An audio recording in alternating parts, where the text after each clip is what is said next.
a tratar de analizar las demás garantías procesales. ¿Se recuerdan que vimos la presunción de inocencia, vimos el principio de legalidad, vimos el debido proceso? Pero voy a avanzar hasta donde nos quedamos.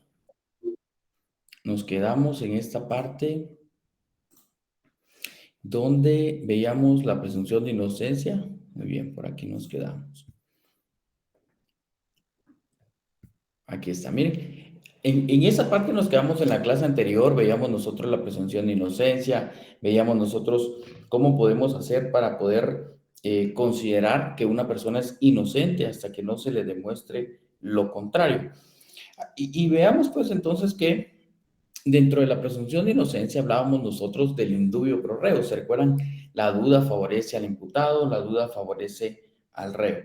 Eso fue lo que vimos en la clase anterior y que estuvimos nosotros pues analizando. También les voy a comentar a ustedes de que vamos a tener ahora las siguientes diapositivas y que estas se van a complementar. Vamos a ver acá, aquí está con esta otra. Miren, hoy vamos a hablar vamos a empezar el tema con esta garantía, que es la declaración libre del sindicato. Aquí es donde vamos a empezar.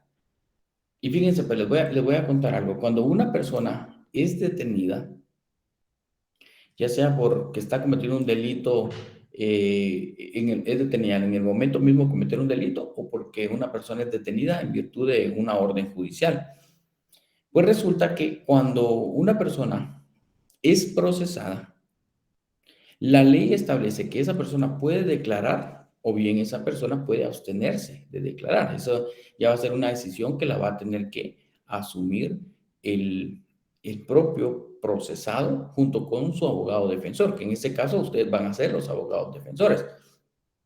Entonces, fíjense que dentro de esta garantía, el artículo 15 es la que establece esta garantía. Váyanse todos, por favor, artículo 15 de su código, artículo 15, y vean ustedes pues que ahí establece, 15 dice, declaración libre. Y vean ustedes que dice, el imputado puede ser obligado, el imputado no puede ser obligado a declarar contra sí mismo ni a declararse culpable. Y fíjense que si nosotros analizamos las audiencias, que vamos a ver en su momento, una persona no, el juez no puede obligarlo a declarar. Y si el sindicato dice, me abstengo a declarar, él lo puede hacer libremente. ¿Se acuerdan que en el tema anterior estuvimos analizando nosotros sobre las garantías y hablábamos nosotros también de una garantía que le existe al juez, que es la de dirigir la audiencia? Pues vamos a ver el artículo 15 y recuérdense que estamos haciendo relación de artículos y en ese artículo 15 van a relacionar ustedes el artículo 16 de la Constitución. Artículo 16 de la Constitución, por favor, vamos a darle lectura. Vamos a darle lectura, por favor, César González. Vamos a darle lectura al artículo 16 de la Constitución. ¿Me escucha? Buenas noches. Sí, le escuchamos. Buenas noches. Artículo 16. Declaración contra sí y parientes. En proceso penal, ninguna persona puede ser obligada a declarar contra sí misma, contra su cónyuge o persona unida de hecho legalmente, ni contra sus parientes dentro de los grados de ley. Ahí está, muy bien. Dice, en el proceso penal. Entonces, ojo con esto, pues. Y quiero que ustedes aquí se vayan a recordar de esto durante toda su carrera profesional. Su cliente, al momento que sea detenido, no puede ser obligado a declarar. La declaración debe ser libre, ahí lo establece el artículo 15. Y si su cliente decide declarar, debe de consultar primero con usted como abogado o abogada. Fíjense que hoy, por ejemplo, estuve en una audiencia de primera declaración al mediodía y el sindicato decidió declarar. Y cuando decide declarar, el juez le dice, bueno, por favor, previo a que declare, consulte con su abogado defensor sobre su declaración. porque nosotros los abogados somos los que dirigimos y tenemos nosotros pues la facultad de poderle decir al sindicado, mire, no declare o sí declare, pero el juez pues le hizo esa advertencia. Quiero que ustedes en ese artículo 15 del código relacionen el artículo 81, por favor, 81 del Código Procesal Penal y el 82. Por favor, esos dos artículos los van a dejar marcados, 81 y 82 del Código Procesal Penal. Vamos a irnos al Código Procesal Penal. Le voy a pedir favor que me ayude a leer ese artículo 81, pero en el segundo párrafo. 81, segundo párrafo, Eric Castellanos. 81, segundo párrafo. Con gusto. Nos va a leer una parte de la audiencia de primera declaración, ¿verdad? De primera declaración, es cuando una persona la detienen, la primera audiencia que va a llevar es la primera declaración, y ahí puede declarar el sindicado. Veamos pues, Eric. Empiezo en las declaraciones. Sí, ahí Ok. empieza. En las declaraciones que presente el sindicado durante el procedimiento preparatorio, el juez deberá instruirle acerca de que pueda exigir la presencia, de su defensor y consultar con él la actitud a asumir antes de comenzar la declaración sobre el hecho. Oiga, antes de comenzar la declaración sobre el hecho, dice, entonces, se puede consultar la actitud a asumir. Y ese mismo artículo 82, Eric, ahora váyase al 82 y quiero que ustedes vean que el Código Procesal Penal, ¿se recuerdan ustedes el principio de imperatividad que establece que podemos hacer lo que el proceso penal permite conforme a la ley? Y el artículo 82, por ejemplo, en el numeral 2, miren qué establece. Si el sindicado acepta declarar, el juez le dará el tiempo para que lo haga libremente. Muy bien, esos son artículos que se van a relacionar con la declaración del sindicado, pero recordando que el sindicado no puede ser obligado a declarar. Por eso dice, si el sindicado acepta declarar, no estoy diciendo el sindicado deberá declarar. Va, ese es en un momento del proceso penal. Ya les voy a explicar a ustedes que hay etapas del proceso penal, pero también ahora váyase hasta el artículo, por favor, Eric, váyase al artículo 300, por favor, artículo 370.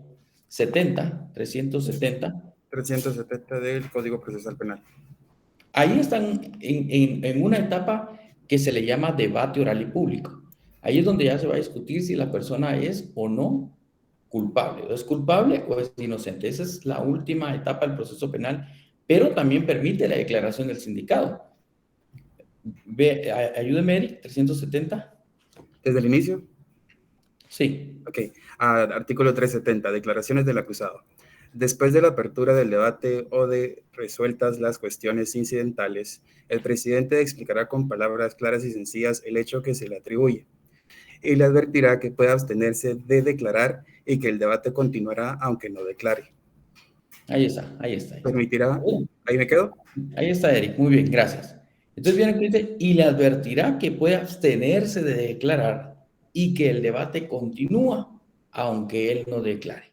Esos son artículos que hacen manifestación al principio de declaración libre o la garantía de declaración libre. Así es que esos artículos, por favor, vayan a relacionarlos al artículo 15 de su Código Procesal Penal. Pues vean ustedes que son artículos que se refieren a la declaración libre. Ya les dije dos cosas bien importantes. Uno, que si su cliente en el proceso penal decide declarar, usted tiene la facultad de decirle no declare o declare, pero si él decide declarar, sabe que el juez le dará la palabra para que lo haga libremente. Otra cosa importante es que si su cliente decide declarar en una audiencia de primera declaración, esa declaración no podrá ser utilizada ni a su favor ni en contra, ¿verdad? Así no puede ser utilizado.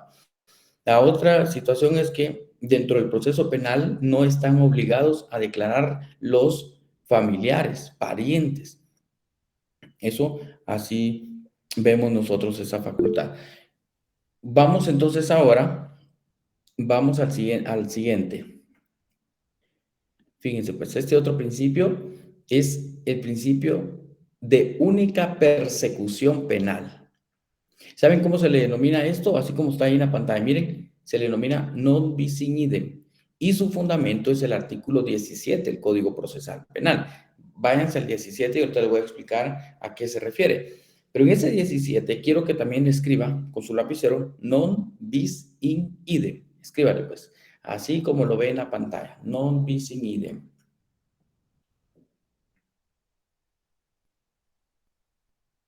Non bis in idem. Y esto significa que una persona debe ser investigada en el proceso penal, pero que la investigación en algunos momentos puede eh, causar firmeza o puede ser cosa juzgada. Entonces, el principio de única persecución penal es aquel que no le permite al Ministerio Público volver a investigar a una persona por el mismo hecho delictivo. Ese es el principio de non bis in idem. Prohibición de múltiple persecución penal, procesamiento o condena por un mismo hecho. Bueno, entonces ahí el artículo 17, miren, es claro, dice, nadie debe ser perseguido penalmente más de una vez por el mismo hecho. Eso es clave. Y ustedes tienen que estar muy atentos, ya en su momento ustedes ya ejerciendo como abogados, muy atentos porque en ocasiones los hechos delictivos se pueden repetir, más cuando deviene de un proceso de una investigación. Hay que ser muy cuidadosos con el caso y qué es lo que le están, ¿verdad?, reprochando a el sindicato. Ahí hay que ser muy cuidadosos. Aunque el principio de non bis in idem permite que una persona sea procesada o investigada una vez por el mismo hecho, en ocasiones les voy a contar que ese principio no aplica. Porque, si bien es cierto, cuando se persigue penalmente a una persona, la ley releva para que ya no se le pueda volver a perseguir, en ocasiones sí se puede volver a perseguir penalmente a la persona. Fíjese que les voy a contar que cuando una persona es detenida, por ejemplo, ahora vemos nosotros que una persona está robando en la calle. Entonces los agentes lo sorprenden de la policía y lo detienen. Esa persona debe ser llevada ante un juez. Cuando es llevada ante un juez, el juez escuchará los cargos que el Ministerio Público le hace. Y dependiendo de los cargos que el Ministerio Público haga, determinará el juez si esa persona debe ser procesada, es decir, queda sujeta al proceso penal y quedará en calidad de investigado. Pero ese reproche criminal tiene que tener requisitos.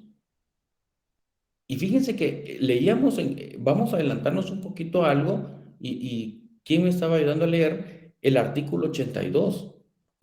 Creo que era Eric. Sí, Mire el 80. artículo 82, Eric. Lea el artículo 82 desde su epígrafe y lea el numeral 1. Presten atención todos a este Numeral artículo. 1, ok. Interesante.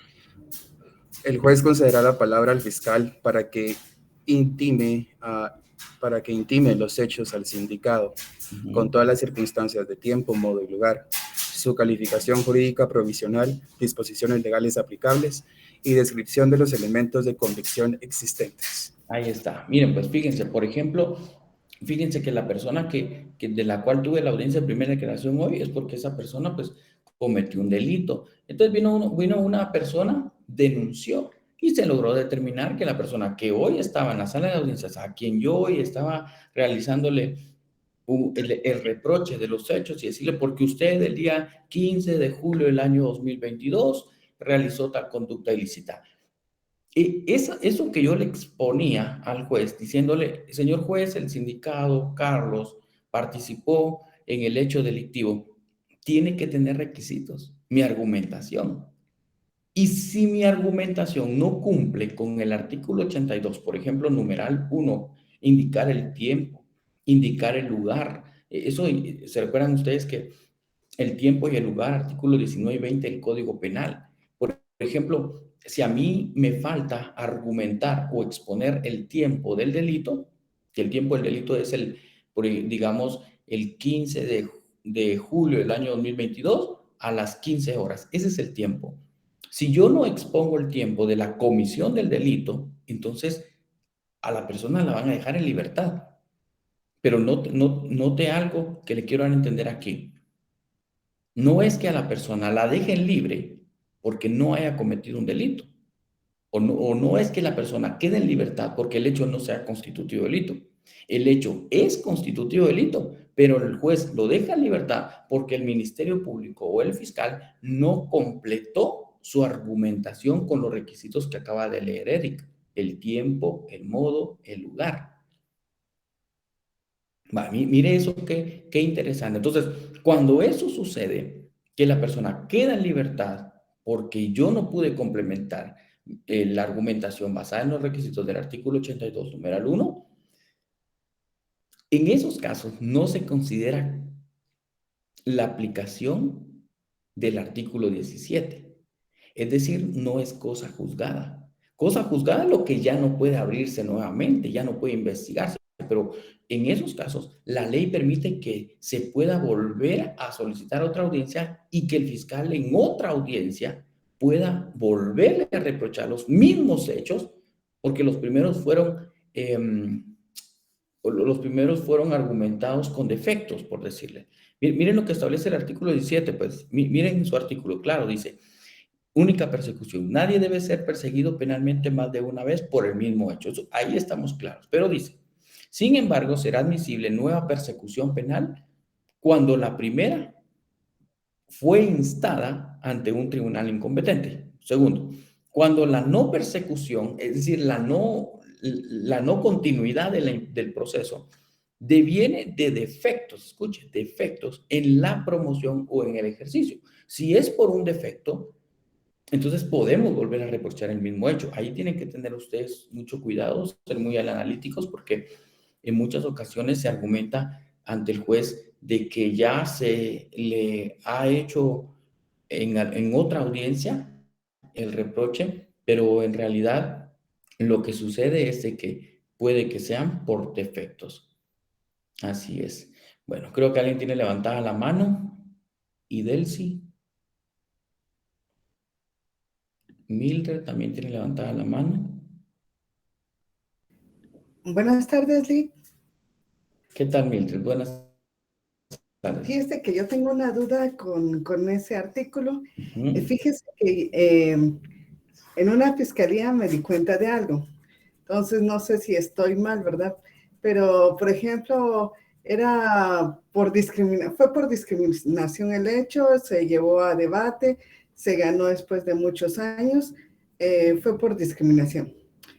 Sin embargo, el sindicato, a pesar de que ya quedó la sentencia en firme, en su, ¿cómo se llama? Bueno, volvió a cometer el mismo delito, o sea, la discriminación contra la misma persona, pero en tiempos diferentes. Por decirle, uno fue en el 2013 y el otro en el 2020. Entonces, uno de los agentes fiscales decía que no se podía volver a investigar por este artículo, ¿verdad? Porque ya era el mismo hecho. Entonces, yo me quedé con la duda porque en tiempo no era el mismo. Tal vez los sujetos sí lo eran, pero el hecho no ocurrió. Entonces yo me quedé con esa duda. No sé si yo interpreté mal, Nico, o ellos sí están... No, les voy a contar algo. Habría que ver el contexto del caso, porque habría que ver cuál fue el contexto. Mire, lo cierto de esto es que una persona puede cometer el mismo delito en varias ocasiones. Puede cometer el mismo delito 3 veces, pero es distinto tiempo. Usted decía algo muy cierto: distinto tiempo, distinto lugar, distinta víctima. Entonces, ahí no le vamos a aplicar la única persecución, porque la única persecución no se determina porque se cometa el mismo delito, sino se determina porque sea el mismo hecho el que se va a investigar. Habría que tratar de ver cuál fue el caso y por qué fue que el fiscal tomó esa decisión. Así que tendríamos que ver el caso muy en concreto. Pero esto es distinto hecho, distinto tiempo, distinto lugar, no aplica la doble persecución. Gracias, Luis. Sí, ahí sí tiene razón. Puede aplicar la forma continuada, Edgar. Muy bien. La forma continuada, ¿se recuerdan ustedes que el delito continuado está en el artículo 71 de su Código Penal? Entonces, ahí pues es otro tema, pero ahí aplicaría el delito continuado para reprocharle las tres conductas criminales porque cometió tres conductas al mismo delito, sobre el mismo delito. Bien, vamos entonces. Vamos con el siguiente principio. Miren, este otro es interesante, este es el principio de defensa. Y el artículo, este sí, márquelo bien, márquelo ahí con sus marcadores ahí de colores. Fíjense, pues, este artículo 20 es muy importante y este artículo es el que les asiste a ustedes durante todo el proceso penal. ¿Se recuerdan que habíamos avanzado un poco con eso? Incluso hasta una tarea les dejé cuando vimos nosotros los sujetos procesales, hablamos del defensor. Pues resulta que el sujeto procesal que vimos como defensor ahora también está como una garantía. Y fíjense que esa garantía es bien importante. A mí me gusta, por ejemplo, lo que establece el artículo 8 de la Constitución Política.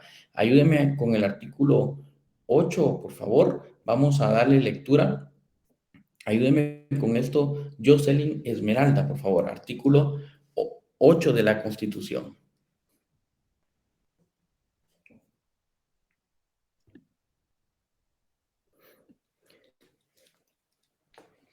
Vamos pues, Jocelyn. Jocelyn Esmeralda. Mayen, creo que es Mayen.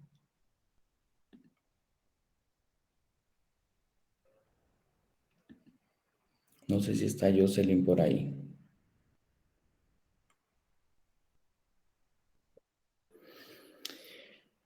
¿Qué pasó, Jocelyn? Encienda su micrófono.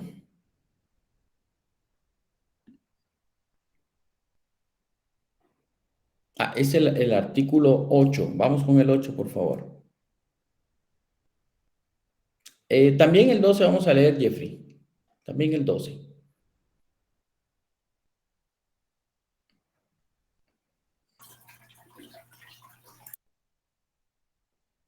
Ah, es que está en el bus, dice. Va, ayúdeme pues, Jeffrey. Vamos, Jeffrey, ayúdele. Vamos con el artículo 8 de la Constitución, Jeffrey. Artículo 8. Derechos del detenido. Todo detenido deberá ser informado inmediatamente de sus derechos en forma que le sean comprensibles, especialmente que pueda proveerse de un defensor, el cual podrá estar presente en todas las diligencias policiales y judiciales. Va, ahí está. Ahí estamos.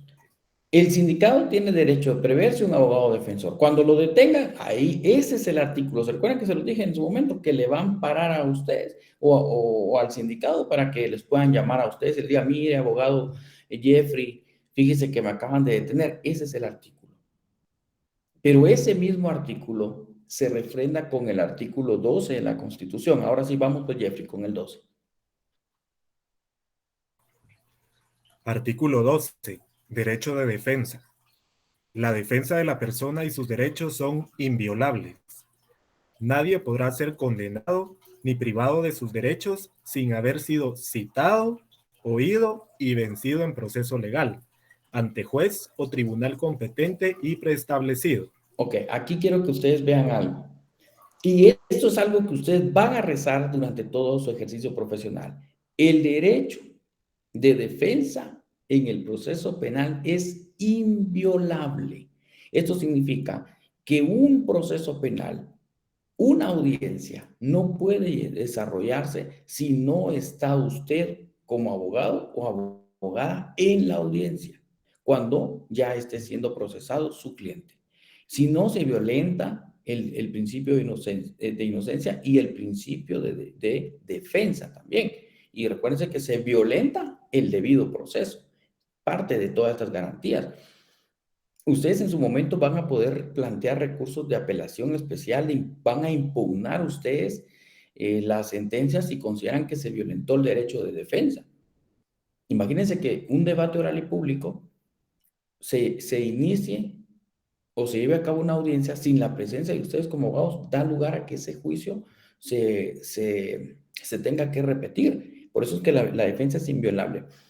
Entonces, ahí en el artículo 20 van a relacionar el 12 de la Constitución, el 8 de la Constitución también, 12 y 8 de la Constitución, y vamos a leer también lo que establece, ya habíamos tratado de leer algunos de estos artículos en su momento, yo creo que ya los tienen marcados, el artículo 90 del Código Procesal Penal, en aras de garantizar un derecho de defensa, que la defensa es que la persona pueda entender también lo que se le está reprochando. El artículo 90, por ejemplo, establece, alguien quiere unirse, muy bien.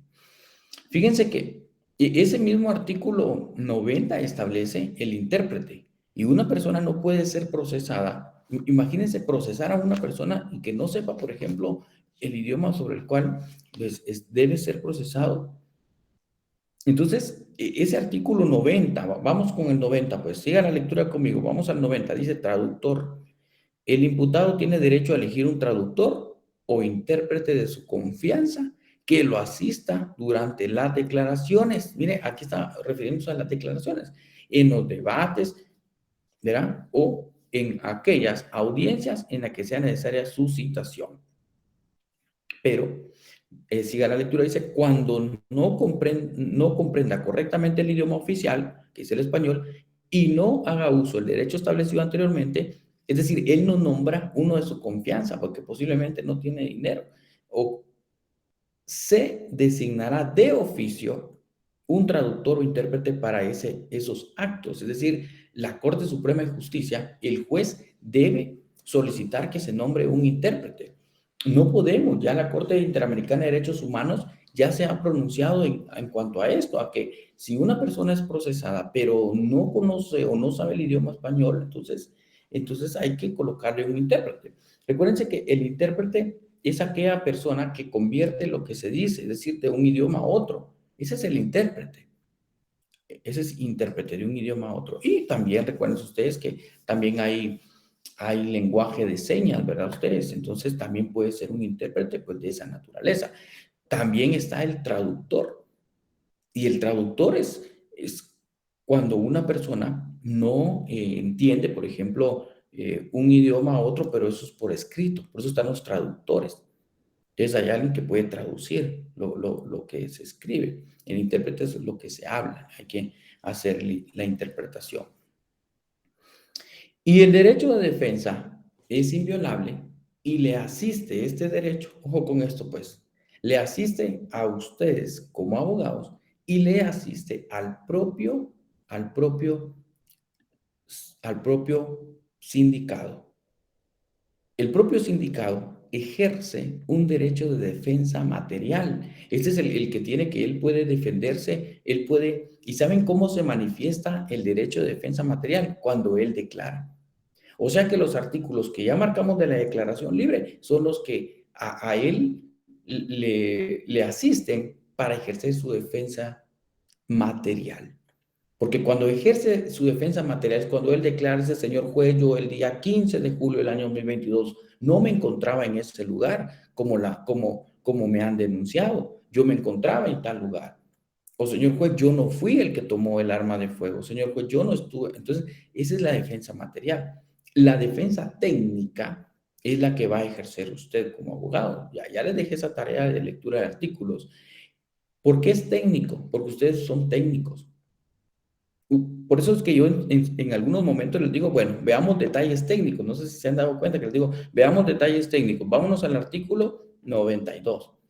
Entonces yo les digo, veamos artículos. Usted es técnico porque sabe lo que establece la ley. Entonces, veamos detalles técnicos. Vamos al artículo 92. Vamos al 92 todos ahora. Dice defensa técnica. Técnica es el colegiado activo, el abogado. Derecho a elegir defensores, dice. El sindicado tiene derecho a elegir un abogado defensor de su confianza. De su confianza. Si usted es mi abogado defensor de mi confianza, por ejemplo, Diego, entonces yo lo voy a llamar a usted para que me asista, porque usted es mi abogado de confianza. Pero si yo no tengo abogado de confianza, entonces ahí dice, el tribunal lo designará de oficio. Es decir, aquel sindicado que no tiene abogado de confianza, ¿por qué no puede tener abogado de confianza? Porque recuérdense que ustedes van a trabajar en su momento, ya vimos el rol del abogado en la audiencia. Ya dijimos que el abogado de confianza es aquel que tiene su bufete, trabaja por sus casos particulares. Y el abogado de oficio es del Instituto de Defensa Pública Penal, el que es contratado por el Estado. Entonces, si el sindicado no tiene un abogado de oficio, entonces este derecho de defensa es inviolable y significa que el juez debe solicitarle un abogado al Instituto de la Defensa Pública Penal para que esté desde la primera audiencia. Vale, ese es el derecho de defensa, como lo vamos a encontrar acá en su manifestación. ¿Dudas hasta este momento? ¿Cómo vamos? ¿Dudas? Vean ustedes, pues hay otros principios procesales que son interesantes en el proceso penal y es que todos estos principios se aplican. Por ejemplo, si nosotros sabemos si el proceso penal es público o es privado o es reservado, fíjense que el proceso penal es público y eso significa que no vamos a estar solo nosotros como abogados, como fiscales, juez, en la sala de audiencias. Pueden haber más personas. En aras de explicarles que el principio de publicidad permite que si ustedes desean ir a una audiencia penal, pues pueden estar presentes. Los jueces permiten que ustedes asistan a las audiencias, contribuyendo con esto a su formación académica. Solo se identifican con su carnet de estudiante y pueden entrar a las audiencias. Claro, hay audiencias que verdaderamente no pueden estar, ya les voy a explicar. Pero miren, ese principio de publicidad está establecido, vea su código procesal penal, principio de publicidad, y lo deja establecido en el artículo 12 del Código Procesal Penal. Vea su 12, pues dice, el título es obligatoriedad, gratuidad y publicidad. La función de los tribunales dice, la función de los tribunales en los procesos es obligatoria, gratuita y es pública. ¿Mm? Los casos de diligencias o actuaciones reservadas serán señaladas en la ley. O sea, está diciendo que es público, pero hay momentos en los cuales ustedes van a comprender de que el proceso penal es reservado. Ok, la regla general es el principio de publicidad. ¿Hay casos de reserva? Pues sí lo hay. Miren este principio, pues publicidad, artículo 12 lo que establece. Además, esto se va a robustecer bastante con lo que establece el artículo 8, numeral 6 del Pacto de San José, que es la Convención Americana de Derechos Humanos. Ayúdenme entonces a leer, por favor, María Bella Pérez. Simón, ayúdenme a leer el artículo 8, inciso 6 del Pacto de San José.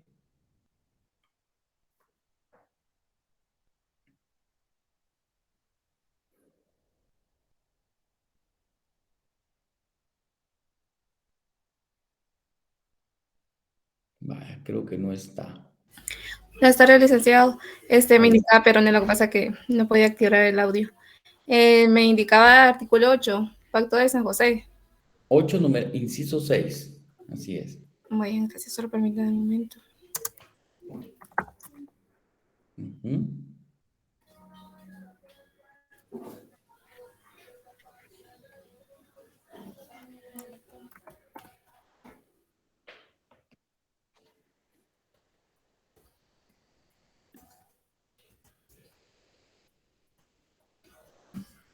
Sería garantías judiciales, concesión al inculpado del tiempo y de los medios adecuados para la preparación de su defensa. Sí, pero el artículo 8 es el inciso 6. Busque el inciso 6. 6, perdón. Ujú.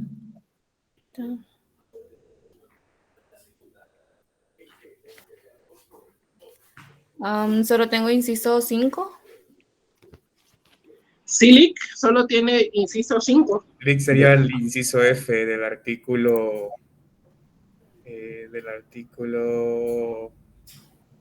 8, inciso 2. Veamos el F entonces, Verone.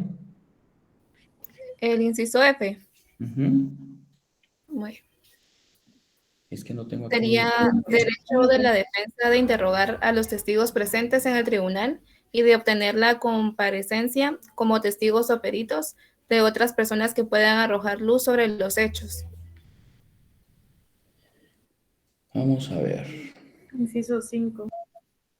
Sí, dice, el proceso penal debe ser público, salvo en lo que sea necesario, para reservar los intereses de la justicia. Bueno, se los voy a corregir ahí. Solo, Es el 5, licenciado. lea el 5, Brenda, por favor.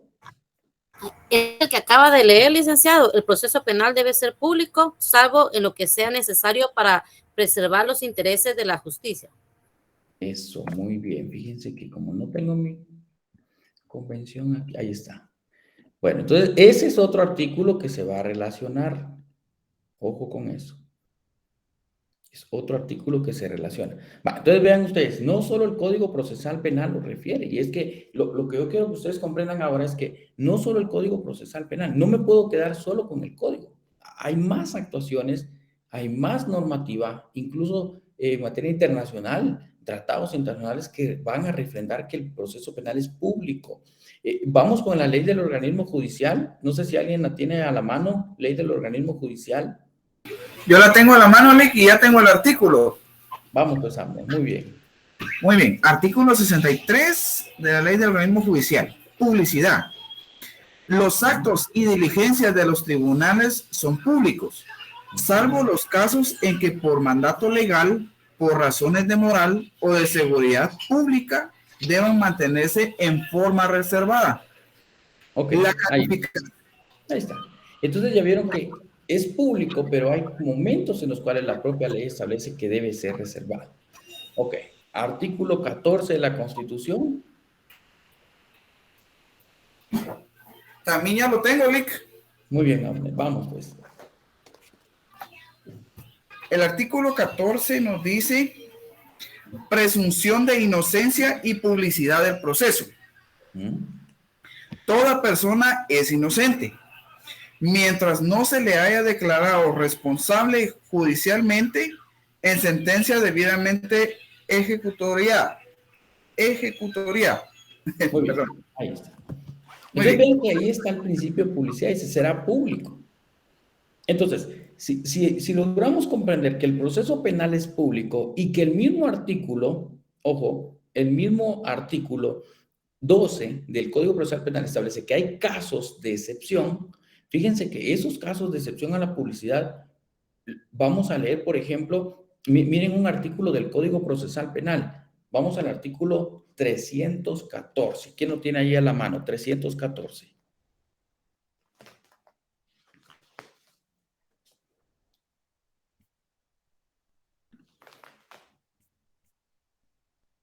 Vamos pues, 314. ¿Quién lo tiene? Está algo extenso, dígame, Lick. Vamos pues, Eric, 314. Desde el primer párrafo, desde el inicio. Okay. Vamos a leer 314. Sí, leamos el inicio. 314. Carácter de las acusaciones. Todos los actores de... carácter de las actuaciones. Eso, de las actuaciones. Sí, carácter de las actuaciones. Es el expediente ministerial y judicial. A carácter de las actuaciones. Todos los actos de la investigación serán reservados para los extraños. Las actuaciones solo podrán ser examinadas por el imputado, las demás personas a quienes se les haya acordado intervención en el procedimiento, los defensores y los mandatarios. Ahí, váyanse ahora al siguiente párrafo, dice el Ministerio Público. ¿Ya lo ubicó? Ya. El Ministerio Público. Al siguiente, dice, no obstante. Ok, no obstante.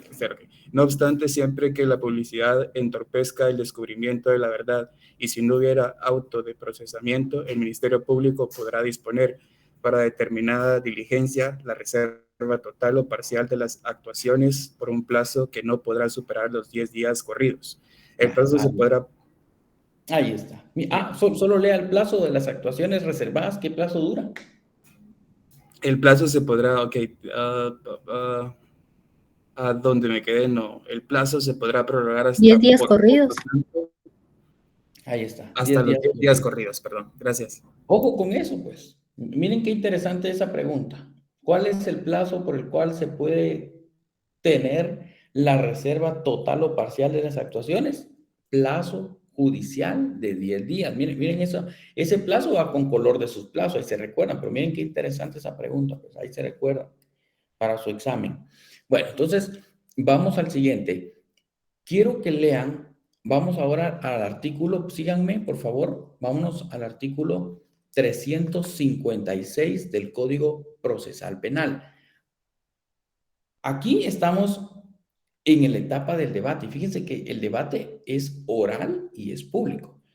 Pero ese principio de la publicidad se debe reservar. Y miren en qué casos. 356 dice, publicidad. El debate será público, dice, punto. Dice, pero el tribunal podrá resolver aún de oficio que se efectúe total o parcialmente a puertas cerradas. O sea que la imagen que vemos nosotros, veíamos nosotros acá, donde todos están ahí en la sala de audiencias y hay público, miren las personas que están acá, ese es público. O sea que esas personas ya no van a poder estar porque la puerta está cerrada y se debate a puerta cerrada. Entonces, mire el 356 y quiero que se vaya, por ejemplo, al numeral 1. Dice, será puerta cerrada cuando afecte directamente el pudor, la vida, la integridad física de alguna de las partes o las personas citadas a él. Imagínense, afecte directamente el pudor, dice. En un caso de una violación, imagínense ustedes cómo la persona que la violaron puede declarar cómo fue que su agresor pues la violó estando en público. Regularmente nosotros sabemos que quién es el agresor violador es el hombre y quién es la víctima es mujer. Pero como ahora agarran parejo, va ustedes, ya uno no sabe si es hombre con hombre. Entonces, ahí hay que tener mucho cuidado porque imagínense quién va a querer escuchar cómo lo violaron. No, ahí se debe de cerrar. Así como está en la imagen, debate a puerta cerrada. Y también vean ustedes el numeral 5. Dice, cuando se examine a un menor de edad y el tribunal considere conveniente la publicidad porque lo expone a un peligro. El numeral 1 refiere también cuando peligre la vida física de alguna de las partes. Fíjense que en una ocasión yo estaba en un debate y ese debate estaban siendo procesados unos pandilleros. Pero quienes llegaban y yo les voy a decir algo, ustedes ya en su momento, cuando ya estén ejerciendo como abogados y abogadas, ustedes van a estar sentados en la sala del tribunal, así como ven allá, y ustedes no se van a dar cuenta quién es el público. Entonces, fíjense que cuando estábamos llevando ese juicio, llegaron personas así meras extrañas, que hasta el presidente del tribunal dijo, están viniendo personas que no dan mucha confianza, dijo. Entonces, él ordenó que el debate que se había iniciado públicamente continuara, pero a puerta cerrada. Y cerraron las puertas y ya no vamos a permitir el ingreso a nadie más. ¿Verdad? Hay que tener cuidado con eso. Pero ya son unas directrices sobre la publicidad cuando se puede reservar. Existen algunas leyes también, ahí está la ley contra la delincuencia organizada, también establece el artículo 18 que puede reservarse, la ley contra el lavado de dinero u otros activos también refiere, tomen nota, son 2 artículos, yo se los voy a mandar en la presentación que establece la reserva del proceso penal. Aquí hay otro principio. Licenciado, buenas noches.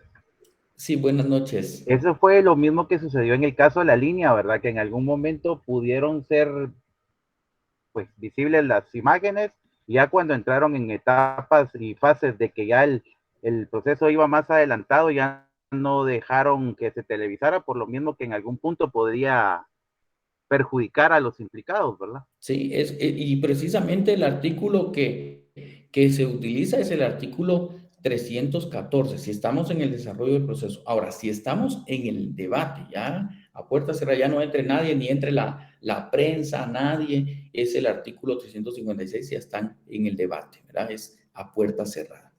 Así es, muy bien, Hansi. Bueno, y vean ustedes, el otro sería el principio de oralidad.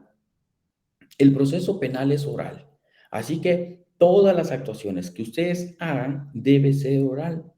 Hay actuaciones por escrita. ¿Se recuerdan cuando vimos los sistemas procesales? Y yo les explicaba a ustedes de que el sistema acusatorio tiende a ser oral y que se había sustituido la escritura por lo oral, pero que todavía tenemos nosotros algunos rezagos escritos, como por ejemplo la sentencia. ¿Se recuerdan que se los dije? La sentencia siempre va a ser escrita.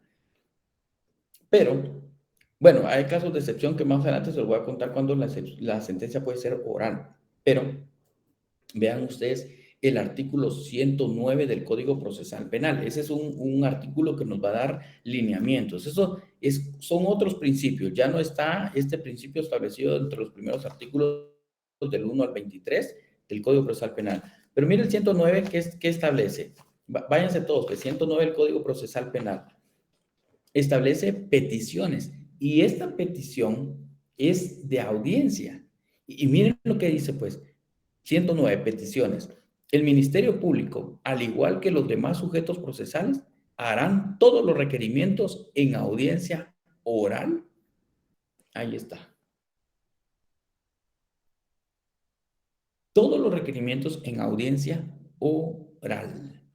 Entonces vean ustedes que pues que sí hay lineamientos que nos pueden servir para poder entender de que el proceso es oral. Prepárense entonces, porque ustedes cuando ya estén en su ejercicio y les toque estar en una audiencia, todo es de viva voz, de viva voz. Así es la abogacía. En lo penal, aunque lo civil se recuerdan que también ya estamos en un sistema oral. Bueno, entonces hay otros artículos, van a leer, vean el 160 del Código Procesal Penal, también refiere nuevamente de que todas las partes quedarán notificadas de manera oral en cada audiencia que se celebre. 160 del Código Procesal Penal. Vean lo que establece, 160. Y quiero que marquen lo siguiente, porque dice notificaciones, citaciones y audiencia. Escuchen, comunicación, 160 dice, toda decisión jurisdiccional se tendrá por comunicada, es decir, por notificada, en el momento de la audiencia oral. Subraye eso que dice audiencia oral, subrayelo con su lapicero, en la que se emite sin necesidad de acto posterior alguno. Sin necesidad de acto posterior alguno significa de que ya no espere usted de que le vayan a notificar a su oficina, porque aquí se está dando a entender de que ya no hay notificación alguna. Así es que, ojo pues, tengan mucho cuidado porque ustedes quedan notificados en audiencia oral. Por eso ustedes deberán de tener sus agendas y el juez les va a decir, abogados, anoten la siguiente fecha porque voy a convocarlos a la próxima audiencia y les va a dictar la fecha y hora de la próxima audiencia. Todo es oral. El principio de igualdad y respeto a los derechos humanos. Esto está en el artículo 4 de la Constitución. Ese es otro principio, pero que se va a relacionar en el proceso penal. El artículo 4, entonces lo van a marcar, y el artículo 2 del Pacto Internacional de Derechos Civiles y Políticos también establece que no, dice, miren el artículo 2 del pacto, como no se los escribí en el chat, se los coloqué. Artículo 2, Pacto Internacional de Derechos Civiles y Políticos, dice, cada uno de los estados parte en el presente pacto se compromete a respetar y garantizar a todos los individuos que se encuentren en su territorio y estén sujetos a su jurisdicción los derechos reconocidos en este pacto, sin distinción alguna, de raza, color, sexo, idioma, religión, opinión política o de otra índole, nacionalidad social, posición económica, nacimiento o cualquier otra índole. Entonces vemos nosotros de que el proceso penal tiene que ser igual.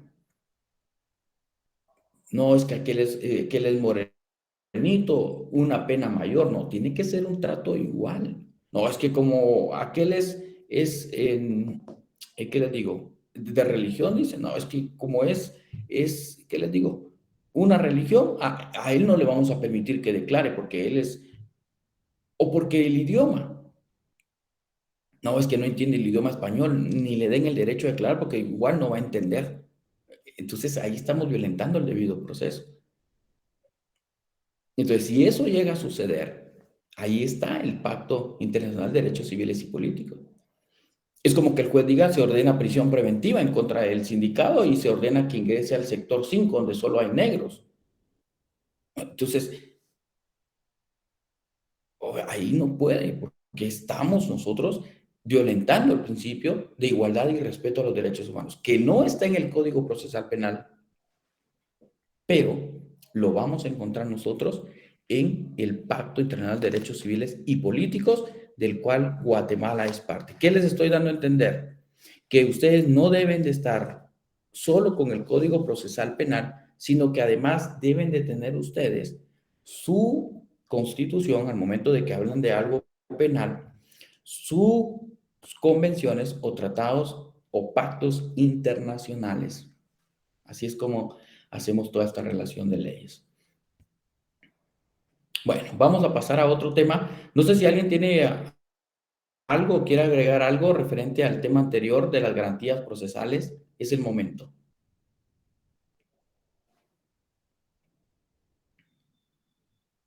César tiene la mano, pero no sé si quiera decir algo. Sí, licenciado, muy buenas noches. Buenas noches, César. Con una pregunta directa. Con respecto a las garantías de declaración libre, cuando el sindicato declara, o sea, ¿qué validez tiene su declaración en el juicio? O sea, ¿qué sería, no sé, usted me dirá, o sea, qué valor tendría? No tiene valor.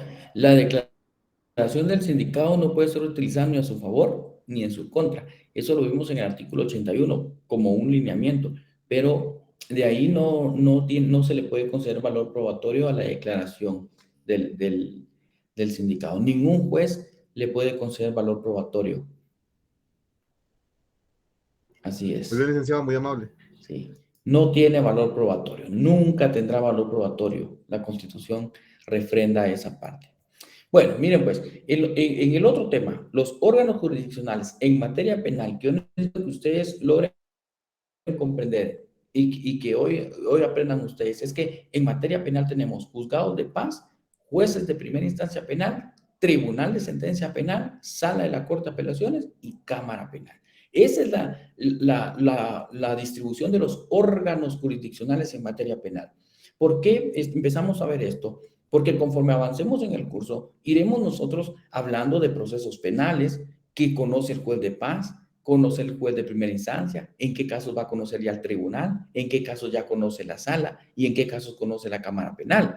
Pero esto es entonces los órganos jurisdiccionales.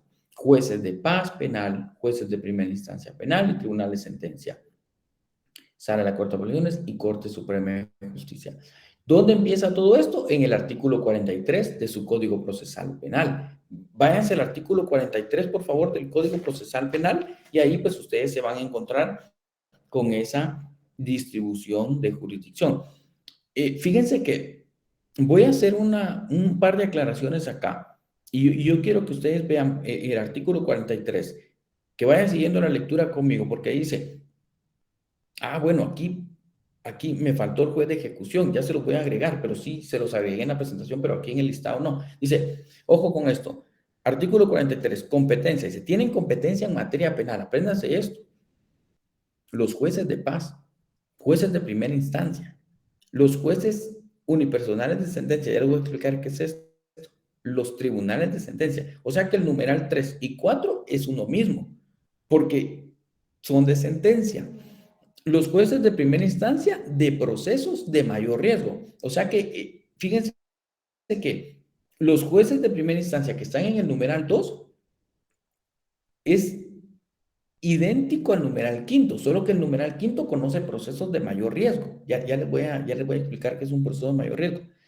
El numeral 6 dice tribunal de sentencia de procesos de mayor riesgo. Es similar al numeral 4, o sea que el numeral 4, tribunal de sentencia, es similar al tribunal de sentencia del numeral sexto, solo que en el numeral sexto le da una competencia solo casos de mayor riesgo. Y ahí está la sala de la Corte de Apelaciones, la Corte Suprema de Justicia, y ahí Corte Suprema de Justicia es Cámara Penal y los jueces de ejecución. Esa es la competencia que ustedes encuentran en esos 9 numerales. Bueno, miren aquí algo práctico para que lo logren ir visualizando. Y los jueces de paz, su fundamento es el artículo 44 del Código Procesal Penal. Ahí encuentran ustedes los jueces de paz. Y el artículo que a mí me interesa que usted marque es el 44, literal A. Porque se recuerdan ustedes que el Código Penal refiere delitos y refiere faltas.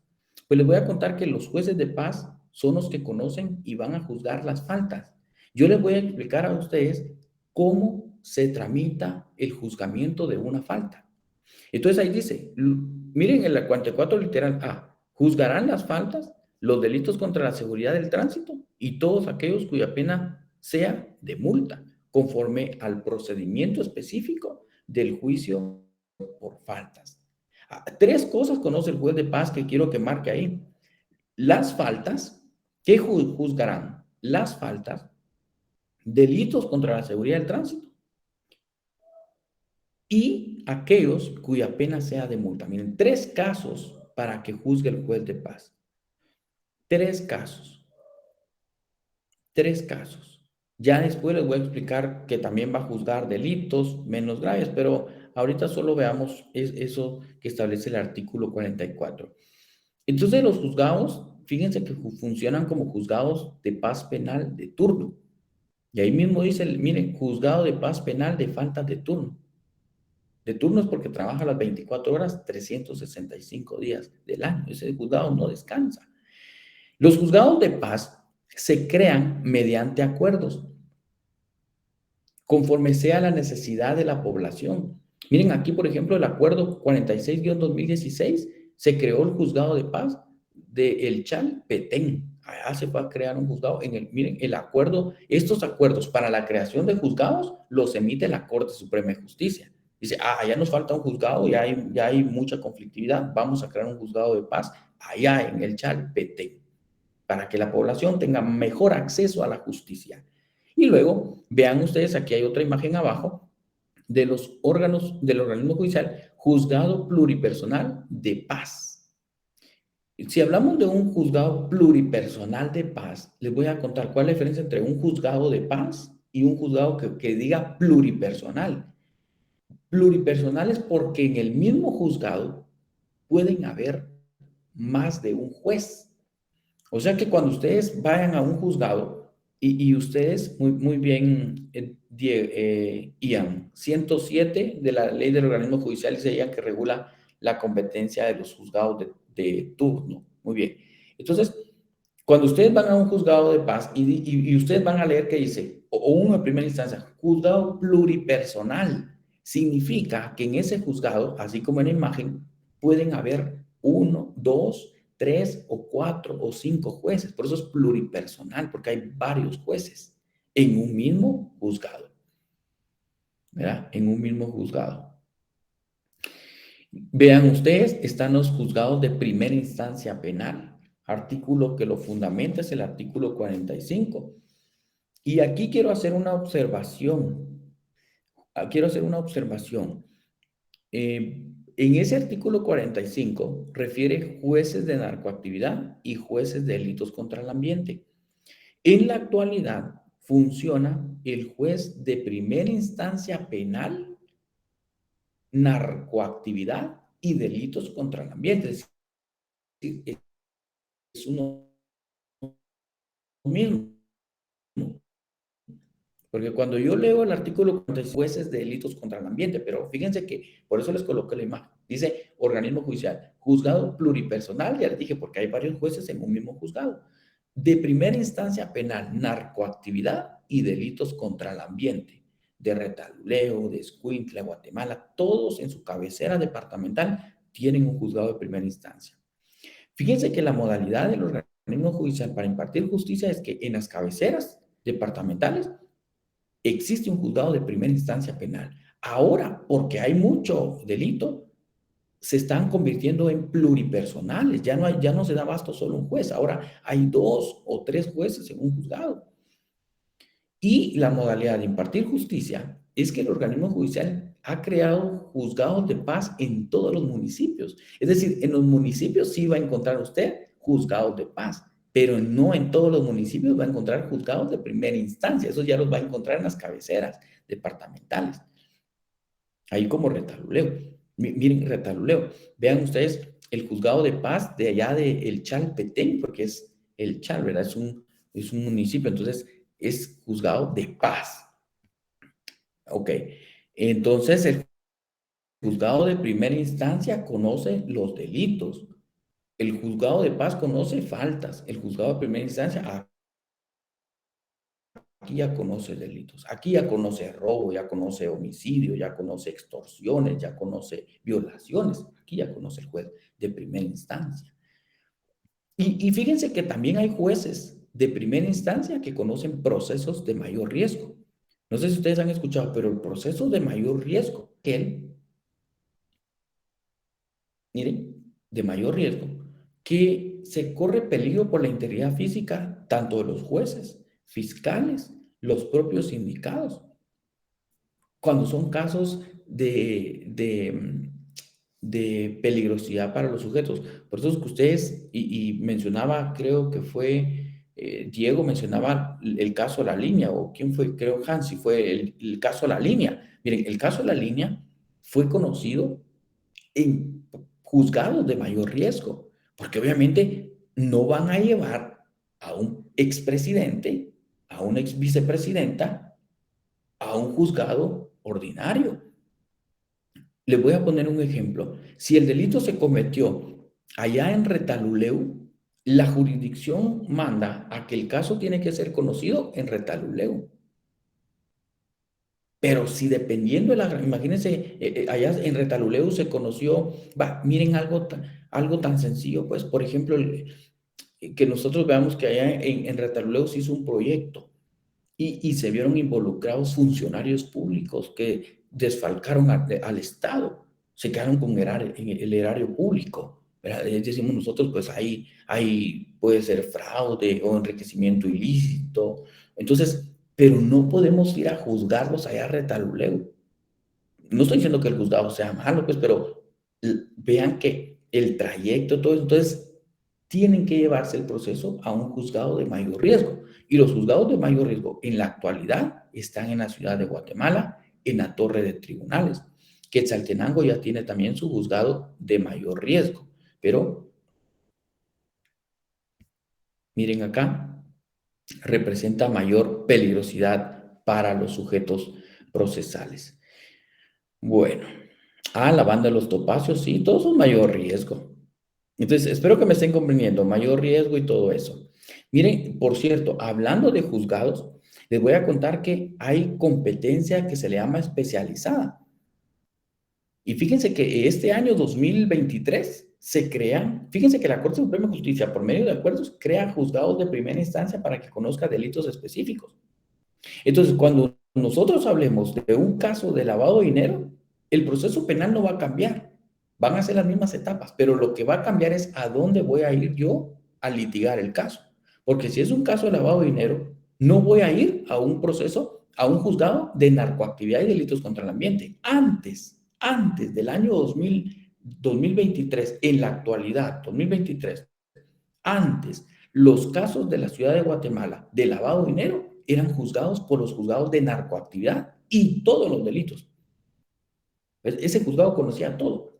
No, le han quitado la competencia. Ahora, se creó el juzgado de primera instancia que conozca delitos de lavado de dinero. También está creado el juzgado de primera instancia penal que conoce solo delitos de extorsión.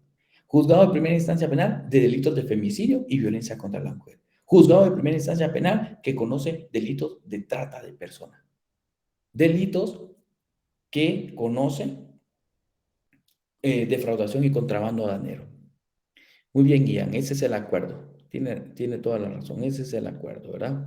De competencia a mayor riesgo, el 21-2009. Pero ahorita no se los voy a complementar porque no es, en su momento les voy a explicar bien la competencia.